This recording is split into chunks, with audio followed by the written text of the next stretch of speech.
Isang panibago, at medyo exciting na balita, ang lumabas ngayon, patungkol sa Multi-Role Fighters Acquisition Program, ng Department of National Defense.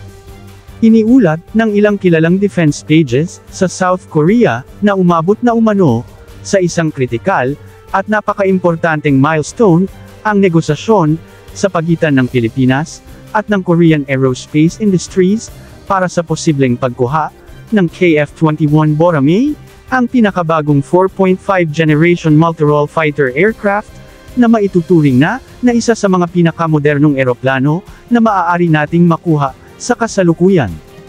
Ayon sa mga ulat, maaaring nasa point na, ang dalawang bansa, kung saan pinag-uusapan na, ang mismong kontrata, isang antas ng negosasyon, na hindi pa nararating sa usapan, ng Pilipinas at sa iba pang mga bansang lumahok, sa Multi-Role Fighter Acquisition Project, ng ating Department of National Defense. Kabilang dito, ang Estados Unidos, para sa F-16 Viper, Sweden para sa Gripen, Italy, at maging France. Sa madaling sabi, kung totoo ito, mas malayo na ang narating na usapan, ng Pilipinas at South Korea, kumpara sa lahat ng iba pang kakumpetensya. At dito nagiging mas exciting ang lahat.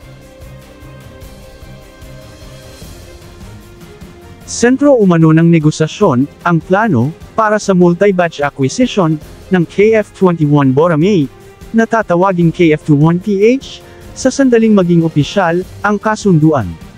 Magsisimula umano ito, sa 12 unit, ng Block 1 variant, isang bersyong dedicated, para sa air defense missions, interception, air superiority, at real-time response sa anumang banta, sa ating airspace.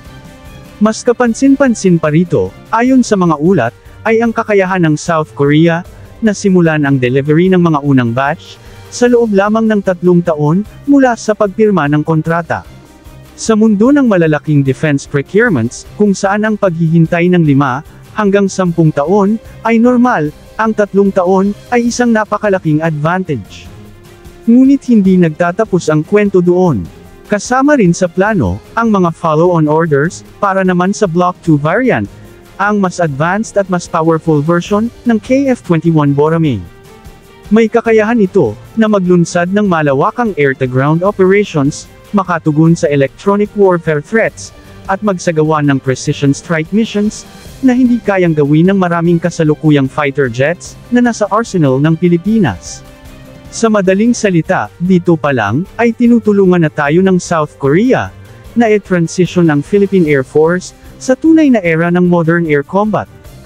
At hindi lang iyon, isasama raw sa negosasyon, ang pag-upgrade ng unang batch ng Block 1, upang maging Block 2 standard, para siguraduhing pantay-pantay at modern, ang buong fleet ng Philippine Air Force.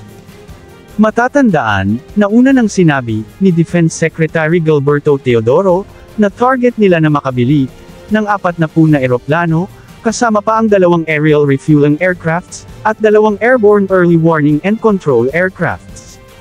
Kaya marami ang nagtatanong, kung KF-21 na ba lahat, ang magiging multi-role fighters ng bansa, at wala na bang chance, na magkaroon ng F-16 Vipers, o JAS-39 Gripen. Uunahin ang Pilipinas. Isa pa sa pinakakapansin-pansing kondisyon, ay ang umano'y kahandaan ng Korea Aerospace Industries, at ng mismong pamahalaan ng South Korea, na i-reallocate, ang ilang production slots, na nakalaan para sa sariling Republic of Korea Air Force. Mahalaga ito, dahil ang mga bansa ngayon, ay nag-uunahan, sa pag-secure ng production slots, ng KF-21 Boramae. Sa madaling sabi, handa raw ang South Korea, na ipauna ang Pilipinas, upang mas mapabilis ang pag-deliver ng mga eroplano. At nangyari na ito noon, kung ating natatandaan. Noong 2014, nang bilhin ng Pilipinas ang FA-50PH Fighting Eagle, ito ring taktika ang ginamit, upang mapabilis ang delivery, ng unang batch. Kaya may kasaysayan na ang South Korea, sa pagbibigay prioridad sa Pilipinas, kapag gusto nitong ma-deliver agad, ang mga eroplano. Ngunit marahil, ang pinakamalaking sorpreses sa mga ulat, ay ang pag-uusap tungkol sa pag-establish, ng isang maintenance, repair and overhaul, or MRO, facility, dito mismo sa Pilipinas, at higit pa rito, ang posibilidad na magkaroon ng assembly capability sa loob mismo ng bansa.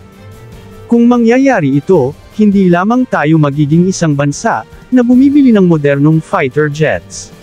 Maaaring maging regional hub ang Pilipinas para sa maintenance at assembly ng South Korean aircraft, kabilang ang KF-21 Boramae, FA-50 Fighting Eagle, at iba pang platform sa hinaharap.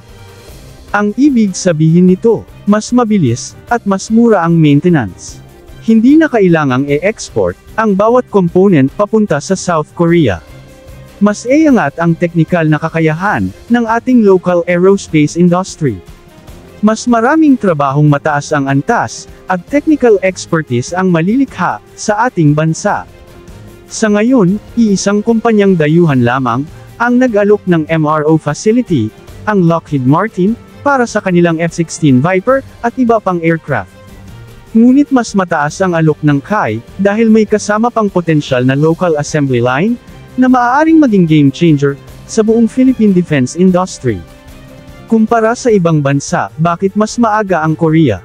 Kung ikukumpara, kasalukuyang may malaking backlog ang Lockheed Martin, partikular sa delivery ng F-16 Block 70-70 seconds, sa mga existing customers, tulad ng Taiwan. Samantala, ang sub ng Sweden naman, ay nagsisikap ding magbigay ng relocated slots, para sa Gripen E/F, ngunit dahil sa tensyon sa Europa, dagdag na orders mula Thailand, Colombia, Peru, at ang napakalaking potensyal na order mula Ukraine, malaki ang posibilidad na maapektuhan din ang kanilang production timeline. Sa kabilang banda, ang KAI ay tila mas may kakayahan, mas handa, at mas agresibong makipag-partner sa Pilipinas.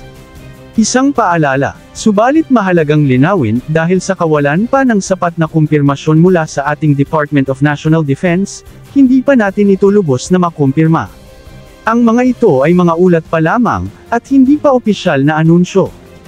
Kaya ang pinakamainam nating gawin ngayon, ay maghintay sa mga susunod pang balita, opisyal na pahayag, at posibleng insider updates, na magbibigay linaw, kung gaano kalapit na nga ba ang Pilipinas, sa pagkakaroon ng sarili nitong fleet ng KF-21 Boramae, isang hakbang na maaaring magbago sa mukha ng Philippine Air Force, sa loob ng isang dekada. Huwag pahuhuli sa mga Philippines Defense Updates, mag-subscribe, like and share, maraming salamat po sa panunood.